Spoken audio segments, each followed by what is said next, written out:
Market भली crispy सिंगड़ा आमे एबे घरे बनैबा। सिंगड़ा मुसमुसिया हेबा सांग को आलू पूरा भी बहुत टेस्ट लागिबो। देखंतु एठी मु सिंगड़ा को भांगी की देखैछि केते क्रिस्पी हेछि। वीडियोटी शेष पर्यंत देखंतु सठिक ट्रिक्स एंड टिप्स आपण माने जानि परिबे। नमस्कार, जय जगन्नाथ। ऋतु होमली फ्लेवर को आपण माननकु स्वागत। चलंतु देखिबा आजिर रेसिपी। एठी सिंगड़ा पाई प्रथमे डव बनैबा। सेति पाई मु नेछि 1 कप मैदा। मेजरमेंट कप हिसाब रे देखिले 250 ग्राम। सेथिरे किछि लूण को ऐड करबा। 1 टेबलस्पून जुआनी को एमती हातर पापुली साहाय्य रे एमती घसी की पकेबा, जहा फल रे भलो बास्ना आसीबो। 1 टेबलस्पून कोला जीरा को ऐड करबा। भलो भाबरे मिक्स कर देबा। एठी मु तेल नेछि स्पून ने 3 रु 4 चम्मच हबो। तेल दे भलो भाबरे घसीबा, जहा फल रे हमर खास्ता बहुत बढ़िया बनिबो। एबे पानी पकेकी मैदार डव बनेबा। अल्प अल्प करी पानी पकेई चकड़िबे, जेतिकी दरकार सेतिकी पानी देबा। एबे एहा को 5 रु 10 मिनिट घोड़े की रखि देबा। एबे चलंतु सिंगड़ार पूरा बनेबा। कड़े गरम हे गलानी। एठी मु 2 टेबलस्पून ऑयल नेछि। सेथिरे 5 फुटण भेरसुंगा पत्र को दे भलो भाबरे फुटै देबा। एबे काटी रखिथिबा पियाज को दे देबा। अदा रसुण पेस्ट को दे देबा। स्वाद अनुसार एठी लूण, हळदी, लंका गुंड दे देबा। 1 टेबलस्पून जीरा गुंड, धनिया गुंड, गरम मसला को दे भलो भाबरे गोळै देबा।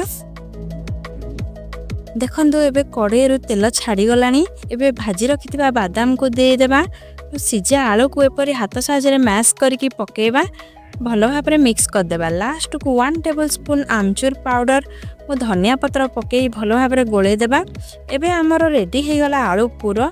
गैस रो फ्लेम को बंद कर देबा। एबे चलंतु सिंगड़ा बनेबा, जेउटा कि हमर मेन पार्ट। सिंगड़ा मोड़ा ठीक न हले सिंगड़ा केबे भी हले परफेक्ट हबनी। 10 मिनिट हे गलानी। एबे डव को आउट के चक्कर दे छोट छोट गुळा कर देबा। रुटी पई जेमती गुळा करछन सेही टाइप रो गुळा कर देबा। एठी मोर 9टा गुळा हेछि। एबे बेली देबा। बेसी पतला रखिबेनी के मोटा ही रखिबे। एबे मझिरु छुरी रे काटी देबा। एठी पानी नेछि मु साइड रे लगेबा पई। एबे आलू पूरा दे देबा। एबे जे उठे जॉइंट हेछि तार ठीक मझी पार्ट रे ही फोल्ड करिवे। एबे पानी लगेई कि याको सील कर देबा। देखंतु गोटे सिंगड़ा तैयारी हे गला। सही परि भाबरे सबु सिंगड़ा को बने देबा। एति तेल गरम हे गलानी। एबे छानिबा। तेल मीडियम फ्लेम रे गरम थिबा। हाई फ्लेम रे जम्मा भी गरम करिवेनी। सिंगड़ा क्रिस्पी जम्मा भी बनिबनी। हमर एठी तेल भी भिडी नबो। बहुत छणा हेबा पई टाइम टिके लागे। एठी मु मीडियम फ्लेम रे छानुची। सिंगड़ा जेते बेले एमती ब्राउन हे जिवो जानिबे जे हमर सिंगड़ाटा परफेक्ट हे गला। एबे तेल रु काढी देबा।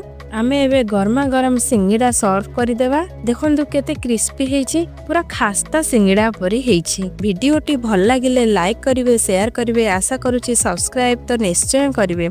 पुणी देखा हबो आउ एक रेसिपी सहित। रहुछि नमस्कार, जय जगन्नाथ।